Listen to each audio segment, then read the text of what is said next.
start. It is increasingly realized that the public institutions, particularly banks, have to play an important role in improving the economic and social status of the weaker sections, given the unfavorably power structure, particularly in rural India. The poor have to depend much on institutions for loans, etc. Though this is realized, the institutional support to the poor in most developing countries appears to be inadequate. Institutions like banks, cooperatives, and farmer service societies are rightly considered to be the main instruments of socio-economic change, particularly in rural India. The weaker sections are helped to improve their incomes through bank assistance in order to achieve the target of 40% of the additional credit every year. Banks are required to take care that suitable schemes are formulated in consultation with the state development agencies for all kinds of benefits. They have to help in areas like food procurement, land allotments, houses sites for rural poor, rural indebtedness, etc. Para.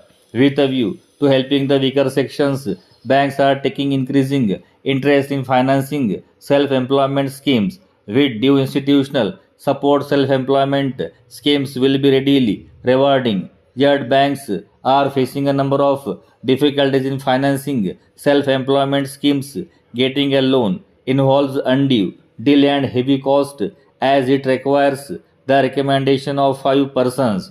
Very often the benefits are appropriated to a middleman. Lack of coordination between official agencies at the district level and the banker is the main problem. Banks' difficulties increase when those who benefit from loans do not extend full cooperation. Many times they try to avoid repayment. When those who benefit lack skills, bank loans are of little use. Para. Bankers have become expert in stating their performance and declaring that they are taking several measures to achieve them, but they are very poor in assessing the effectiveness of their measure and in evaluating the result actually achieved. The main function of a banker with reference to a borrower is to understand his needs and problems and promote his productive activities. However, in actual practice, the banker has not time to understand his problems and to help the borrower. Moreover, why the banks are not able to lend against productive potential is that they have lost the art of supervising credit well. Though the weaker sections are offered loans free of security, the lengthy and difficult procedures and formalities of banks are discouraging. Para.